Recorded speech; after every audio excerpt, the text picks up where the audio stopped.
A girl with no face, a man covered in fur, and someone growing bark-like skin. You'll see them all very soon. There are rare moments when nature throws out the rulebook. Jesus Chewy Ichthosis, known around the world as the Wolf Man, was one of those moments. His entire face and most of his body were covered in thick, dark hair. At a glance, people weren't sure whether they were looking at a man or a creature from myth. He became the center of legends, stories, and TV specials, but the truth behind his appearance is deeply rooted in biology. Hypertrichosis, also called werewolf syndrome, is an incredibly rare genetic condition that causes abnormal hair growth. Not just in the usual places, but everywhere. Face, ears, hands, even eyelids. And we're not talking about light fuzz. This is thick, dark hair growing where it normally never should. Scientists believe it's a genetic glitch, possibly an ancient switch being flipped back on, something our distant ancestors might have carried in their DNA. What makes Jesus's case even more striking is how symmetrical and full the hair growth was. Unlike patchy or uneven patterns in some other medical conditions, his face was almost perfectly masked in fur. When he smiled or spoke, it looked surreal, like a wolf had started talking. This isn't just about hair though. People with hypertrichosis often end up in the spotlight, whether they want to or not. In the past, many were forced into circus sideshows or freak exhibitions, but Jesus changed that. He embraced his appearance and leaned into it, starring in films, television, and even being featured in the Guinness World Records. He became a cultural icon, showing that what some see as monstrous can actually be mesmerizing. And while hypertrichosis doesn't give you claws or fangs, it challenges everything we think we know about what's normal. Mandy Sellers never expected that one of her legs would keep growing while the rest of her body stayed average. By her late 20s, her left leg had become so massive and heavy, she could barely support its weight. At one point, it measured over 40 inches around and weighed more than 90 pounds. This wasn't a tumor or swelling, it was something far more complex. A genetic disorder so rare that it took doctors years to give it a name: Proteus syndrome. This condition causes uncontrolled, asymmetric growth in bones, skin, and other tissues. But it doesn't affect the whole body, only certain parts mutate. That's what makes it so strange. One arm might grow longer than the other. One foot could become unrecognizably large. In Mandy's case, her leg became so enlarged that it looked sculpted out of stone. She needed custom-made shoes, wheelchairs, and specially modified clothing just to move through daily life. At first, doctors suspected she might have something similar to what Joseph Merrick, known worldwide as the Elephant Man, had. His story is a mystery in itself, one we'll come back to later. Mandy's case proved even more unusual. After her leg was amputated due to complications, it began growing again, not just a little, rapid, measurable growth. That's when researchers discovered she had a mutation in a gene called PIK3CA. Not Proteus exactly, but something closely related. They had been looking in the wrong place the entire time. This mutation activates signals that tell cells to grow when they shouldn't. In Mandy's case, it was mostly her leg. In others, it could be the spine, the skull, or even internal organs. What's terrifying isn't just the size, it's the unpredictability. You never know which part will transform next. Watching Mandy walk or stand was like watching someone defy biology. But while Proteus reshapes the body from the inside, there's another disorder that transforms the skin itself, turning it into something that looks almost botanical.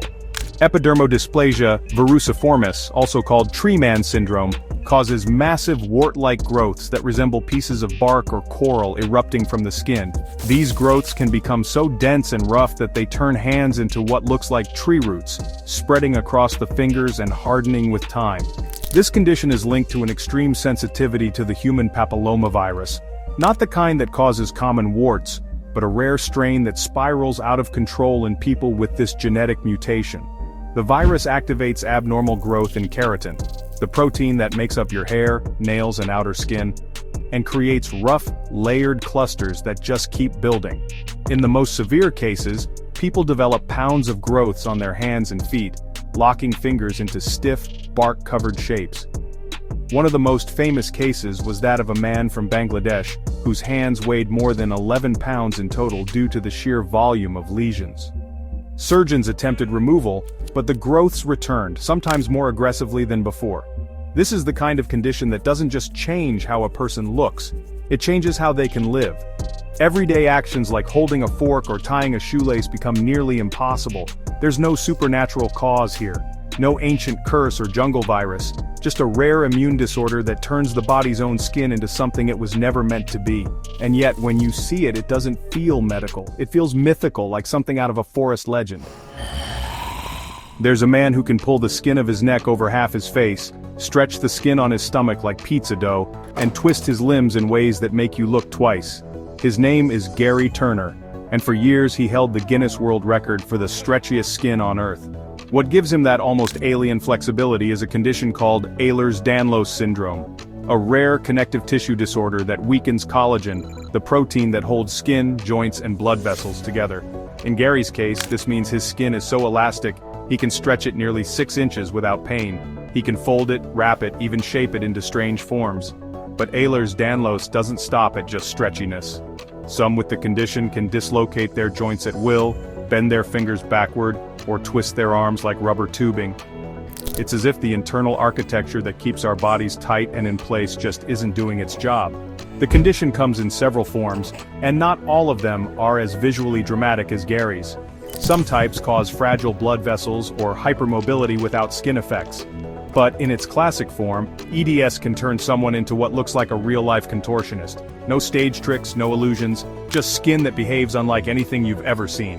There's a fine line between what looks like a sideshow talent and what is actually a rare genetic anomaly that rewrites how the human body holds itself together. There are people walking among us whose bodies have taken growth to another level. Not just tall, not just big, but something else entirely. In cases of acromegaly and gigantism, the human form expands in ways that almost seem engineered. These two related conditions both stem from the same issue, an overproduction of growth hormone. The difference lies in timing. When the hormone surge happens during childhood, bones grow longer and taller. When it begins in adulthood, it thickens features. The jaw becomes broader, hands and feet enlarge, and the forehead and brow take on a heavier shape. One of the most striking signs is the size of the hands. In advanced cases, the palms become so large and the fingers so thick that ordinary gloves no longer fit. Joints become more prominent, grip strength increases, voices often drop into a low, booming register, and even the skull reshapes over time. The body isn't just growing, it's rebuilding itself layer by layer under the command of a hormonal imbalance that doesn't know when to stop. Despite the visual impact, many cases begin subtly. Shoes no longer fit quite right. Rings become tight. Over the years, these changes stack until the person in the mirror looks like someone else entirely. Broader, denser, even heavier, but with a kind of raw power. Some who develop the condition early have been known to lift enormous weight without formal training. It's not the polished physique of a bodybuilder, it's something rougher, more elemental. A kind of strength that looks accidental but feels absolute. Medical scans show bones that have thickened dramatically, and joints that have adapted under constant internal pressure. The cause is usually a small, non-cancerous growth in the pituitary gland, located at the base of the brain. This tiny gland controls some of the body's biggest systems, and when it misfires, the result is a person who looks like they've stepped out of myth. Some conditions don't just alter the body, they redefine the very surface of it.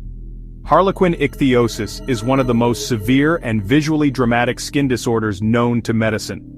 At birth, those with this condition are covered in thick, armor-like scales that crack and split, giving the impression of skin that's melting or breaking apart.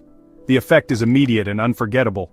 The plates form deep red fissures and jagged patterns, almost as if the skin is trying to rebuild itself in layers but doesn't quite know how. This disorder is caused by a mutation in a gene responsible for regulating the skin's natural barrier. In people with Harlequin Ichthosis, the skin cells multiply far too quickly, and instead of shedding off, they harden and pile up into thick, diamond-shaped scales. These scales restrict movement, distort facial features, and even pull back the eyelids and lips, giving the face an intense, mask-like appearance that many associate with horror films. But this isn't fiction. Even simple things like blinking or flexing a hand can become a challenge. The skin is dry, tight, and inflexible, forcing the body to operate beneath a rigid shell. Over time, with intensive care, some of the scaling can soften, and many patients grow into forms that are less extreme. But the disorder never fully disappears. It continues beneath the surface, constantly pushing the skin to harden and flake. In many cases, the body overcompensates, producing even more skin than needed. When people see this condition for the first time, it's often described in terms of science fiction, as if the skin is trying to become something inhuman. And yet, beneath that extreme outer layer is a perfectly regular person, navigating a body that's constantly trying to reshape itself. It's one of the rarest genetic disorders in the world, but visually, it might be the most unforgettable.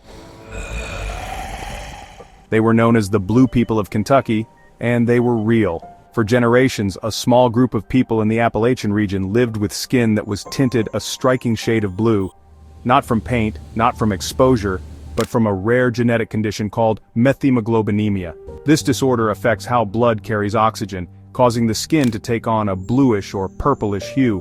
The deeper the tint, the less oxygen the blood can deliver to the tissues, but surprisingly, many of these individuals lived long, active lives. The science behind it is specific. In healthy people, the iron in hemoglobin helps transport oxygen throughout the body. In methemoglobinemia, that iron changes state, making it harder for hemoglobin to release oxygen. The result is blood that appears chocolate brown and skin that appears blue. It looks dramatic, almost alien, but it isn't life-threatening if managed properly. Stories about the blue fugate spread beyond Kentucky. Some believed it was folklore or exaggerated tales, but blood tests confirmed the condition. Even today, rare cases of the mutation still appear, often in people who share ancestry with the original family. There's no pain, no fever, just skin that looks like it belongs to another world. When you see someone with it, the first reaction is disbelief. But what you're seeing is the result of a tiny genetic shift that changes the color of life itself. Joseph Merrick is one of the most visually remembered figures in medical history. Known to the world as the Elephant Man, his extreme physical appearance made him a subject of both public fascination and scientific debate for over a century. Though for many years his condition remained a mystery, modern researchers now believe Merrick most likely had neurofibromatosis type 1, a genetic disorder that causes tumors to grow along nerves throughout the body and leads to severe disfigurement in rare cases. Neurofibromatosis type 1, or NF1, can appear in a variety of ways, from small skin tumors to massive growths that reshape the skull, spine, and limbs. In Joseph Merrick's case, the effects were extreme: a large, overgrown skull, thickened skin, and bony protrusions that warped the structure of his face and body. He also developed scoliosis and had trouble walking, not because of muscle weakness, but because his skeleton had grown in the wrong directions. Photos and preserved casts of his body show how radically the disease transformed him over time. The condition stems from a mutation in a gene responsible for controlling cell growth. With NF1, that control breaks down, and nerve cells start to multiply and form benign tumors called neurofibromas. In some people, these are just small bumps. In others, like Merrick, they grow large and deep beneath the skin, pressing against bones and organs and causing structural changes that continue for life. Merrick's case remains one of the most iconic examples, not just for its severity, but for the way it shaped public perception of physical difference. In his lifetime, he was exhibited in sideshows and misunderstood by many. Today, he's remembered through both medical journals and films, and his story continues to shed light on how rare disorders like NF1 can profoundly alter the human body. What once seemed like myth or exaggeration is now grounded in genetics, a reminder that real conditions can look stranger than anything fiction ever dreamed up. There are conditions that twist, stretch, or scar the body. And then there's one that turns it into something close to stone. Fibrodysplasia ossificans progressiva, or FOP, is among the rarest disorders known to science. It causes muscle, ligaments, and connective tissue to slowly transform into bone. Once the process starts, it can't be reversed. A simple bump or bruise can spark the body's repair system to misfire, building new bone where it doesn't belong. The result is a second skeleton forming inside the first. Over time, joints become locked, arms freeze in place, necks stop turning, and rib cages lose their ability to expand. People with FOP can become so restricted that they're unable to sit down, raise their arms, or open their mouths more than a few millimeters. Even medical procedures are risky. Surgeries intended to remove extra bone can cause the body to create even more. The cause is a mutation in the ACVR1 gene, which controls bone growth. In FOP, this gene becomes hyperactive, reading injury signals as instructions to build bone. even where it never existed before. The process usually begins in childhood, starting at the neck and shoulders before progressing down the body. It's not random, the pattern is disturbingly consistent. Cases are so rare, only a few hundred known globally, that many doctors go their entire careers without seeing a single patient. And because the condition is so specific, it's often misdiagnosed early on. But for those who have it, every movement carries the risk of permanent change. The body hardens over time, not by choice but by code, a genetic script running silently in the background, rewriting flesh into bone. It's a condition that turns the ordinary act of moving into a disappearing privilege, and the human form into something almost fossilized while still alive. There are kids who are born looking like they've already been training for years, with defined biceps, thick legs, and abdominal muscles you wouldn't expect to see on anyone under the age of 10. This isn't the result of some extreme workout program or special diet. It's the effect of a rare genetic mutation that blocks a protein called myostatin, which normally limits how much muscle the body can grow. Without it, the body builds muscle rapidly and naturally, resulting in real-life super strength from early childhood. A few documented cases have stunned doctors around the world. One young boy was able to perform pull-ups and move heavy objects when he was barely out of preschool. His muscle definition was so pronounced that scans showed nearly double the muscle mass of other children his age, and all without stepping foot in a gym. Another child in Europe carried a similar mutation and developed a body structure closer to a trained adult athlete than a typical adolescent. These children aren't just strong, they're biologically different, growing muscle as if their bodies are stuck in power mode. The mutation behind this is incredibly rare. It has to be inherited from both parents, and even then, the expression can vary. In animal testing, breeds like Belgian blue cattle, which naturally lack myostatin, grow to massive sizes with almost no fat. When the same mutation occurs in humans, the result is muscle growth that looks artificial but is entirely natural. What makes these cases even more fascinating is how functional the muscle remains. It's not just for show. These individuals typically have enhanced strength, stamina, and speed, almost like their muscles are biologically optimized. Unlike some disorders that weaken the body, this one seems to boost its power without the usual trade-offs. Juliana Wetmore's face didn't fully form before she was born. In fact, when doctors delivered her, nearly 40% of the bones normally present in a human face were missing. Her eyes were in place, but her cheeks, jaw, nasal passages, and much of her skull structure had failed to develop. To anyone seeing her for the first time, it looked like something was terribly wrong, as if her face had been erased. But what Juliana has is a real genetic condition called Treacher-Collins syndrome, and it affects around 1 in 50,000 people. This syndrome disrupts the development of facial bones and tissues during early pregnancy. It doesn't affect intelligence or brain function, but the physical differences are profound. Children born with Treacher-Collins often have underdeveloped cheekbones, very small jaws, and little to no outer ears. In more severe cases like Juliana's, breathing, hearing, and even eating become complex tasks that require surgical intervention from a very early age. Juliana underwent her first surgery before she was 1 year old, and that was just the beginning. Over time, she would need dozens of operations to rebuild parts of her face, including bone grafts, skin adjustments, and airway reconstruction. Even with medical support, the condition remains visually extreme. People with Treacher-Collins often develop their own ways of communicating, hearing through bone conduction devices, or using technology to assist with speech. Despite how different she looks, Juliana's mind and personality are like any other teenagers. She enjoys music, spending time with her family, and learning at school.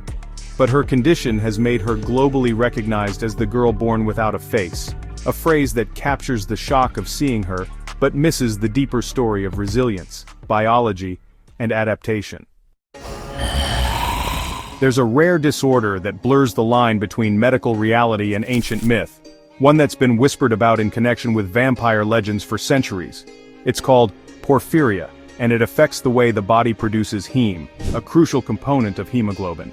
When this process goes wrong, it can result in extreme light sensitivity, skin lesions, and in some cases facial disfigurement and dental changes. Symptoms that eerily resemble the characteristics often linked to vampires in folklore. The most dramatic form of this condition is cutaneous porphyria, where sunlight exposure causes the skin to blister, scar, and tighten.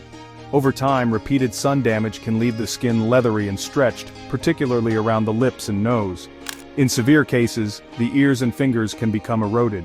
Individuals with this condition often avoid daylight altogether, not by choice, but because even brief exposure can lead to burning pain and permanent injury. There are several types of porphyria, and each presents in a different way.